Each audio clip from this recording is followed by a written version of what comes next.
Bem-vindos a mais um episódio do nosso Biomedcast, verdades e curiosidades sobre o curso de Biomedicina. Hoje, mergulharemos no mundo da microbiologia. Vamos explorar o mundo e a evolução de uma bactéria chamada Clostridium botulinum. Eu sou Soraya, estou com a minha amiga Vanessa, Natália e com o nosso ilustríssimo convidado, professor Mário René Cibutti Mares de Souza, que possui graduação em licenciatura em Ciências Biológicas pela Universidade Federal do Paraná, especialização em Microbiologia Clínica pela Pontifícia Universidade Católica do Paraná, concluiu mestrado em Ciências Farmacêuticas, Análises Clínicas pela Universidade Federal do Paraná, atua como professor adjunto da Universidade Tuiuti do Paraná, possui ampla experiência em Microbiologia Clínica, Urianálise e Parasitologia. Seu tema de dissertação do mestrado foi STEC, Escherichia coli shiga, toxênica, estudo do perfil plasmidial. É isso, professor? É isso mesmo.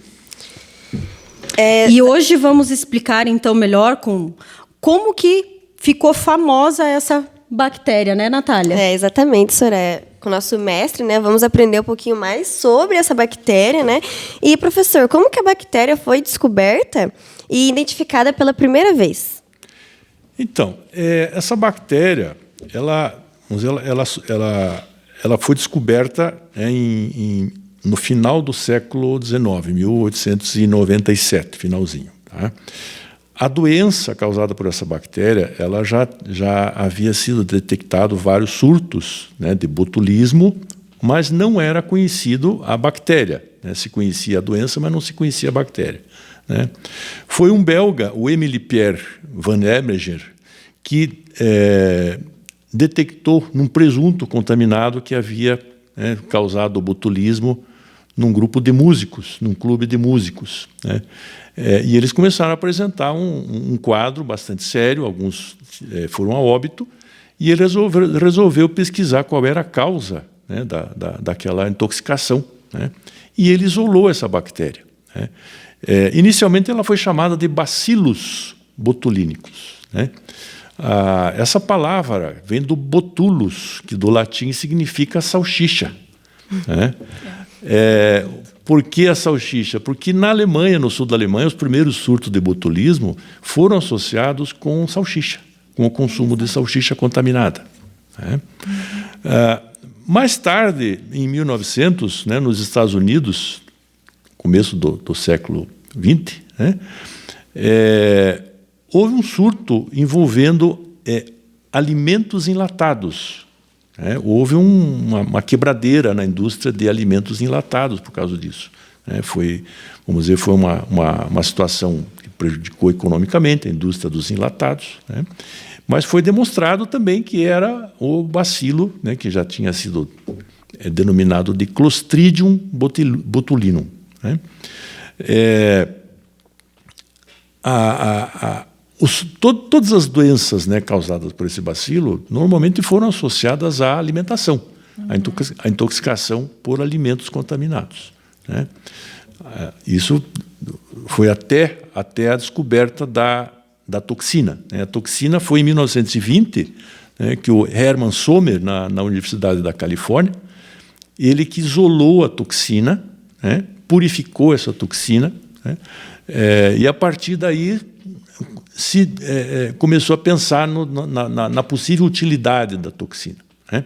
Mas até então, né, a doença, né, o botulismo, sempre foi associado ao consumo de alimentos. Né? E como essa bactéria ela age no corpo humano, professor? Quais são os sintomas do botulismo, né, dessa doença causada por essa bactéria, e como ela afeta o nosso sistema nervoso? Veja, a gente pode dizer que ela tem são várias formas clínicas. Né? O botulismo ele se apresenta sobre várias formas clínicas. Né? O que é mais comum é a chamada o botulismo alimentar. Né? Os principais alimentos que são associados, né, com o botulismo são principalmente conservas caseiras. Né? Aqui no Brasil é conhecido, né, o botulismo pelo palmito. né, pela conserva de palmito.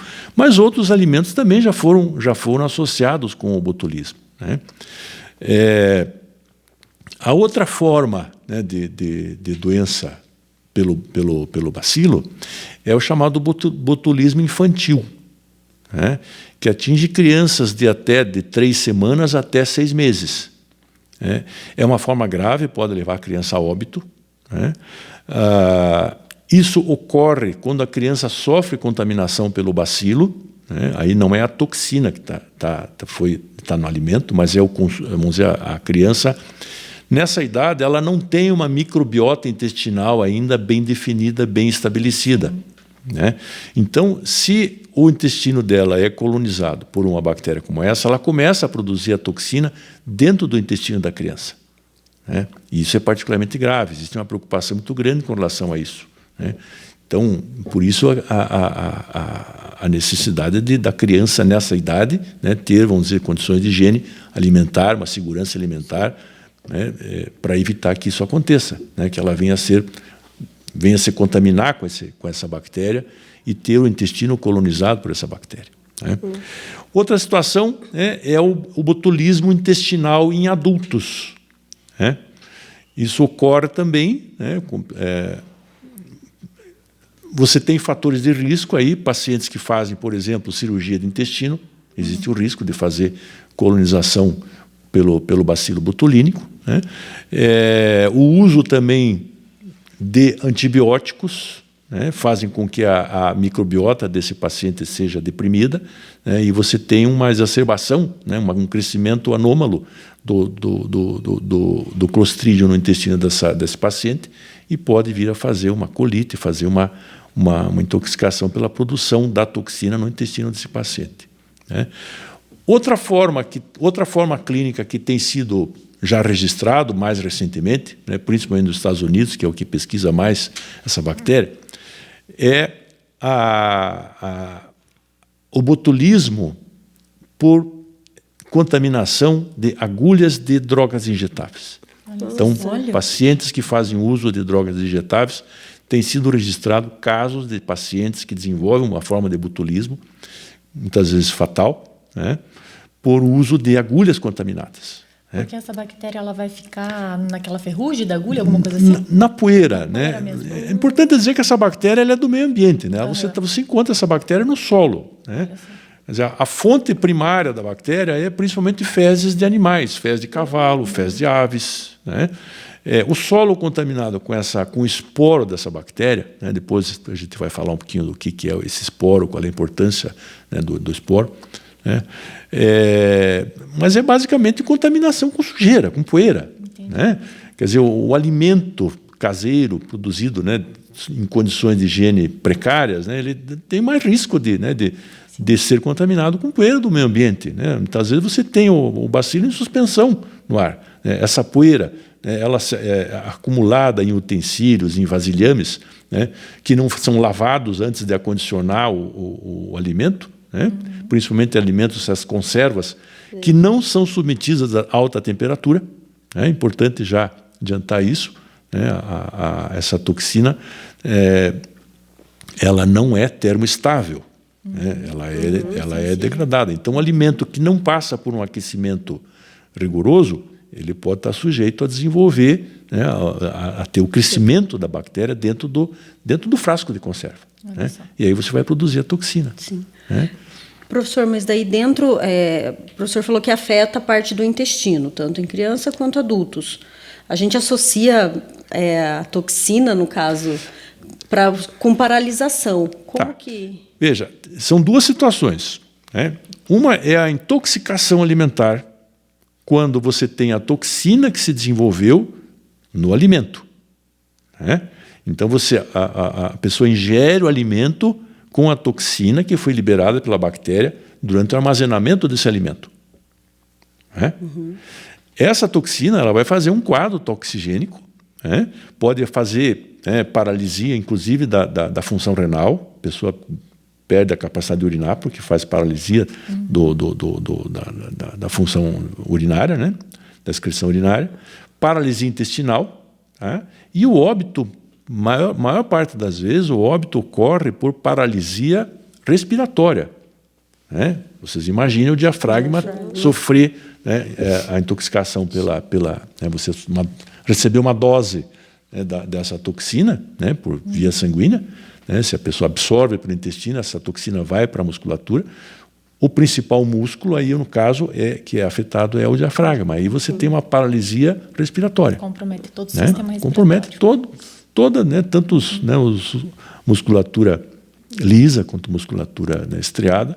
Você tem essa consequência, né, da ação da toxina. Né? Então, ela age no sistema... A taxa de mortalidade chega a 60%. Né, nos casos de botulismo. É muito alta. Ela é uma toxina, vamos dizer, a bactéria ela tem esse potencial, né, letal, né, e é bastante grave a intoxicação. Né?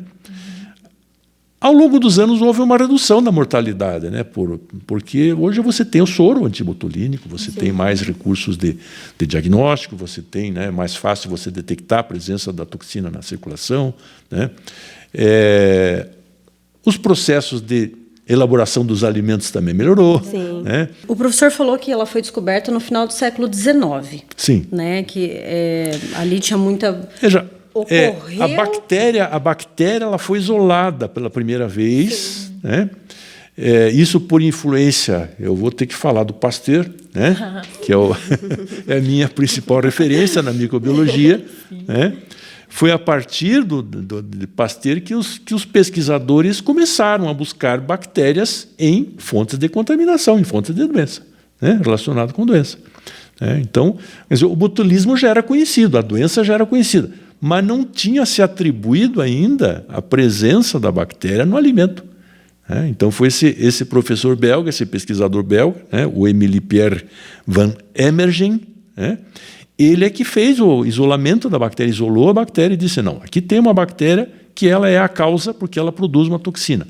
Né? A toxina só foi isolada, identificada, purificada mais tarde, cerca de 20 anos depois. Né? Mas, vamos dizer, o primeiro relato, né, da presença da bactéria associada com aquele quadro clínico chamado botulismo, né, foi no final do século XIX. Foi na Bélgica que aconteceu isso. Né? E foi o presunto, né? Foi um presunto, o presunto que foi o responsável. E assim, acho que a maioria deve ter essa mesma curiosidade. Ela foi ou não usada como arma biológica em guerras? Olha, o que eu tenho assim de conhecimento a respeito disso é que se pensou, vamos dizer, foi pensada a possibilidade dela ser usada como arma biológica. Sim. Certo? O exército americano fez pesquisa em cima disso, não com a intenção, pelo menos não que a gente saiba. Né? Não havia intenção do exército americano, né, das Forças Armadas dos Estados Unidos, produzir uma arma biológica. Mas eles tinham a preocupação, né, e a ideia era se proteger contra uma possível arma biológica baseada na toxina botulínica. Né? Se chegou à conclusão que a administração dessa toxina seria muito complexa. Você teria que aplicar nas pessoas. Você teria que no inimigo, forma injetável. Para você chegar perto é mais fácil.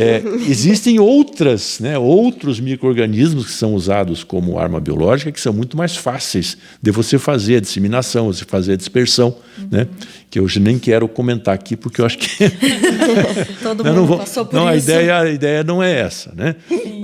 Mas existem outras formas de arma biológica muito mais perigosas, muito mais temíveis, né?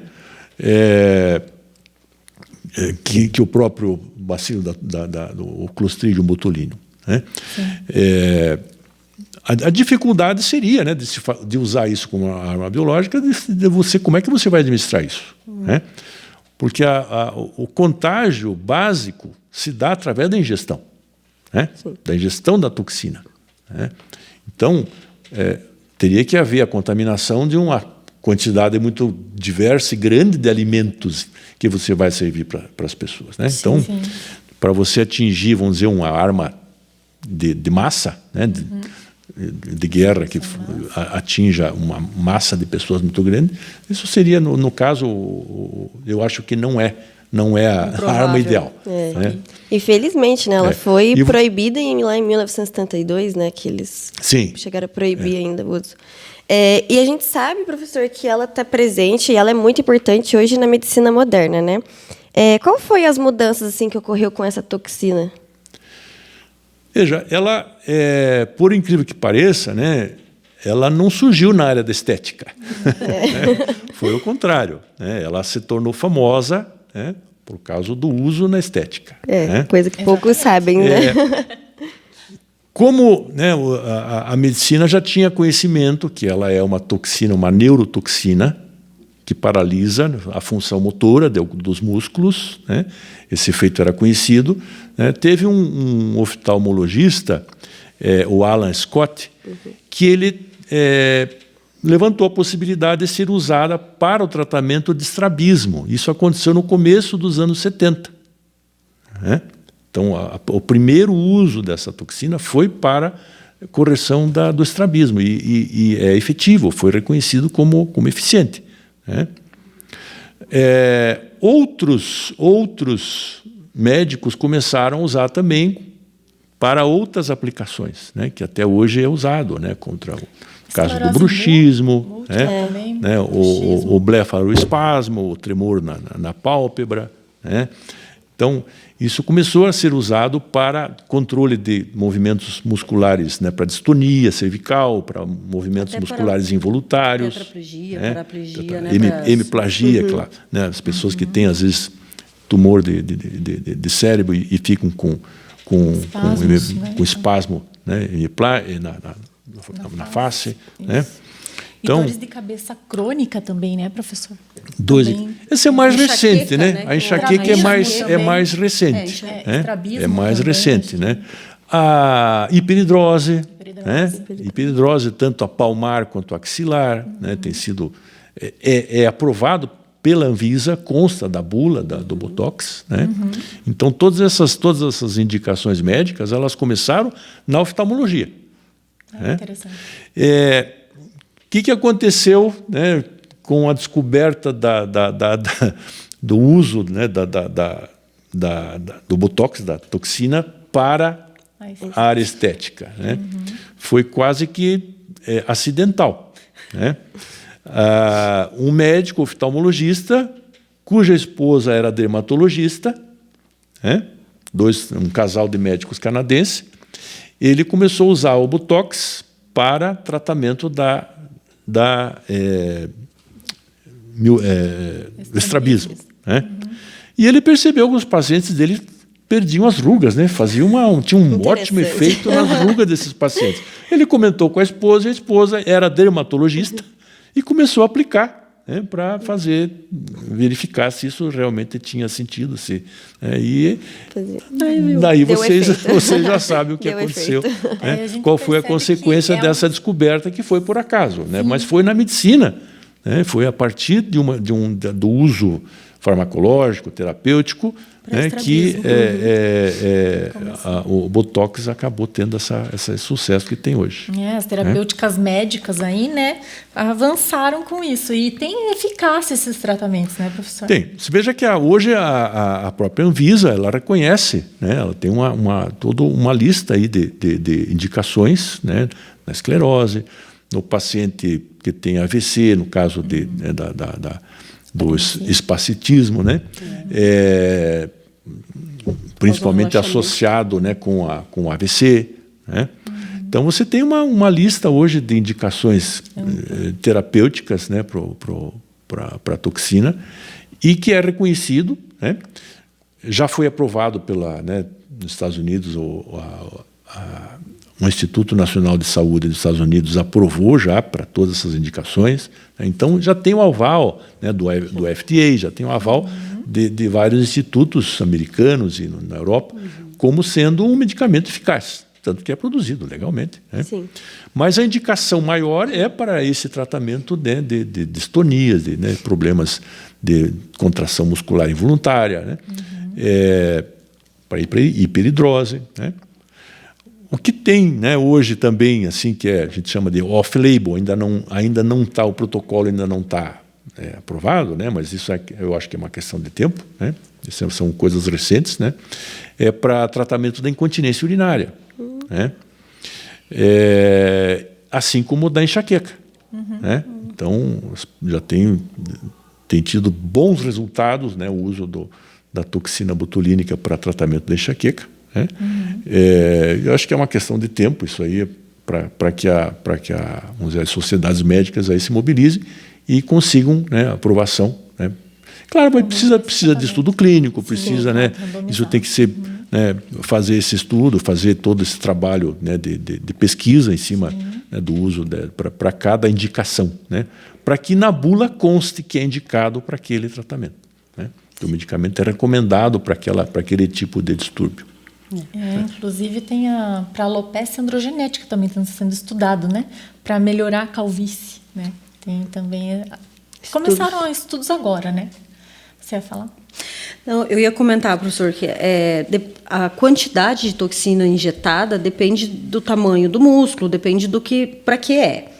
A toxina vem de uma bactéria. Sim. A gente pode gerar anticorpos contra. Sim. Como que funciona? Pode chegar um momento que não faz mais efeito? Aí uma questão depende muito da formulação.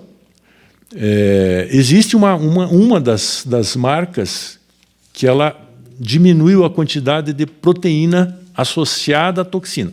Na verdade, a toxina botulínica ela é uma proteína. E como proteína, ela vai se comportar no nosso organismo como um antígeno. Ela é estranha ao nosso organismo. Sim. O nosso sistema imunológico vai reconhecer aquilo como estranho e vai produzir um anticorpo, né? Então, estatisticamente, o que eu consegui levantar a respeito disso é que parece que 15% das pessoas que usam a toxina botulínica com finalidade estética desenvolvem imunidade, desenvolvem anticorpos, né? Isso está associado com excesso de dose, está associado com a frequência que a pessoa recebe, né? E também, né, tem as pessoas que são mais hipersensíveis, né, que desenvolvem uma imunidade com uma resposta mais efetiva, com uma resposta mais rápida, né? Mas o que eu posso dizer para vocês é que isso ocorre em cerca de 15% das pessoas que fazem uso, né? Então, você tem aí 85% de chance de não desenvolver, né? Mas isso faz com que a pessoa se torne refratária, não vai ter mais efeito. Vai ser aplicado e não vai ter resposta, não vai ter efetividade. Do profissional, né, também, porque é o tempo ali que é determinado, inclusive pela bula da toxina, né, que é de 3 a 6 meses de duração. Tem gente que faz antes, isso pode causar também esse problema, né? Porque como ela tem uma ação reversível no músculo, né, ela vai caindo a atividade dela com o passar dos tempos, né, com o passar dos dias, e vai chegar um momento que ela perdeu o seu efeito, vai ter que refazer, né? Então, eu acho que esse intervalo tem que ser respeitado. Exatamente. Né? Quanto maior a frequência, maior a chance de você desenvolver a imunidade. E vai chegar um momento que não vai ter mais resposta. Sim. E a gente sabe que é bastante usado assim, né, contra rugas faciais na área estética, né? Mas, professor, existem vantagens e desafios éticos associados ao uso assim, dessa toxina?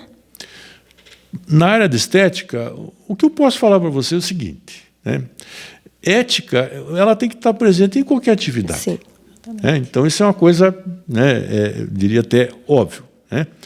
O que a gente, né, eu agora falando como professor aqui da universidade, né, o que a gente espera?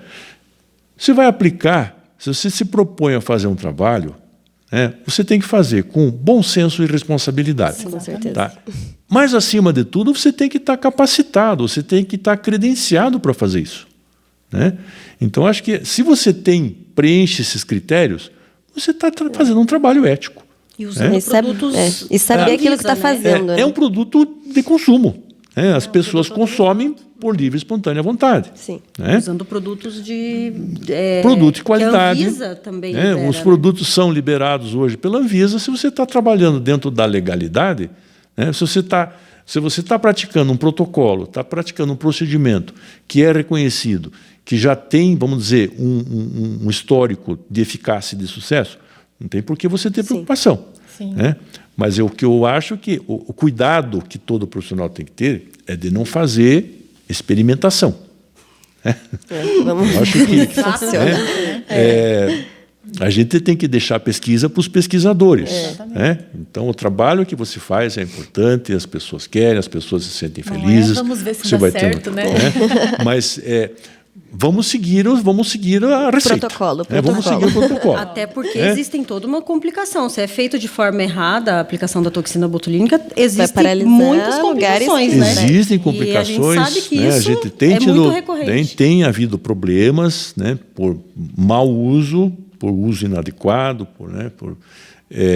às vezes até falta de habilidade do profissional, né? Então, é treinamento, é estudo, a gente tem que estar estudando, a gente tem que estar revendo os procedimentos, né?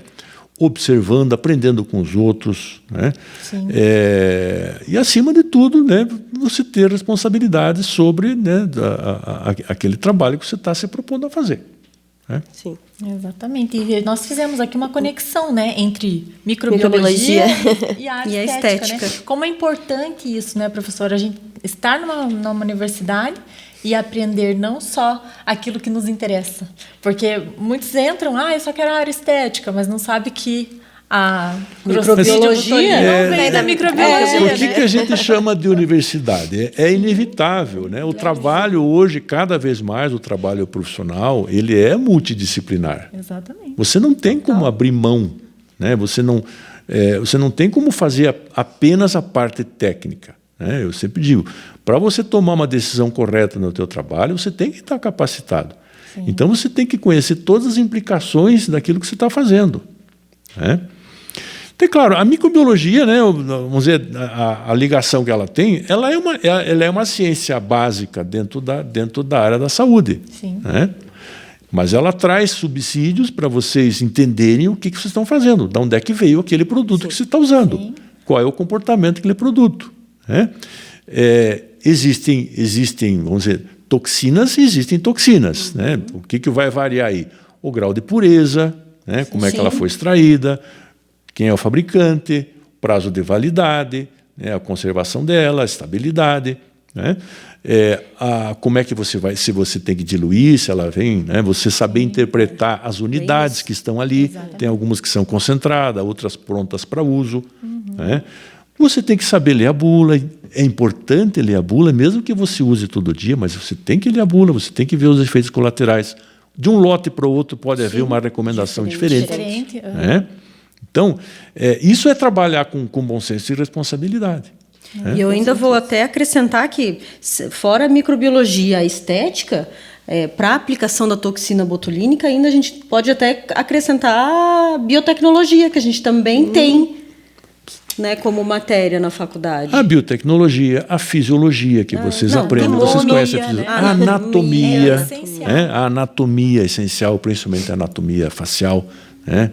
Você conhecer a musculatura, você conhecer os vasos, você conhecer os nervos, onde é que passa cada nervo, onde é que passa cada vaso sanguíneo, né? Para você fazer uma aplicação segura. Quer dizer, com técnica, com treinamento, com conhecimento, você vai fazer um trabalho seguro e vai trazer um bem-estar para o teu paciente, né? E com isso você cresce como profissional.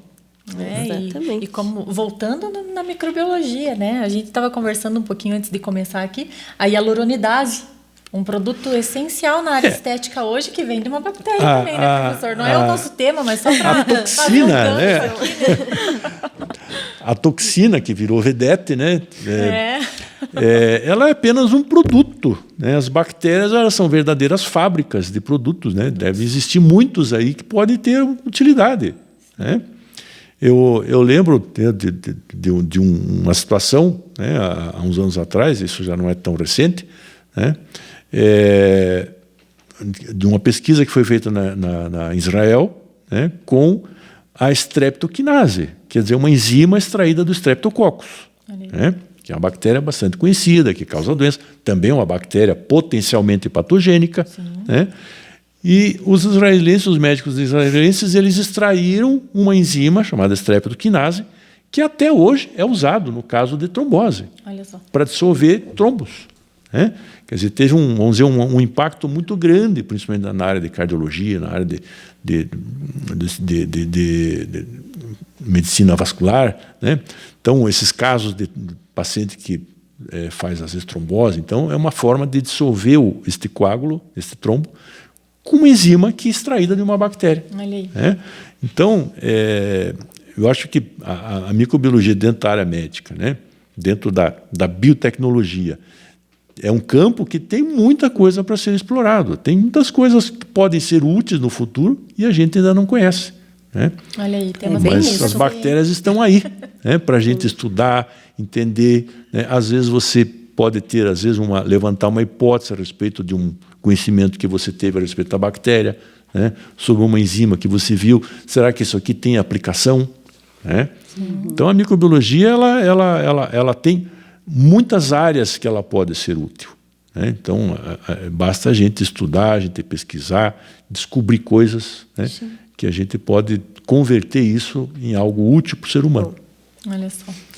Isso aí, então, encerramos hoje. Né? Espero que vocês tenham gostado dessa nosso desbravamento entre microbiologia e estética. Agradeço muito pela aula, professor Mário, muito obrigada. Eu que agradeço o convite, né? Me senti muito honrado, foi muito bom ter vindo aqui com vocês, conversar sobre um assunto tão bacana que a gente discutiu hoje. Foi muito bom, Muito obrigada.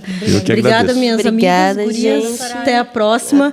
Esperamos vocês para o nosso próximo episódio do nosso Biomedcast. Verdades e curiosidades sobre o curso de biomedicina. Até lá!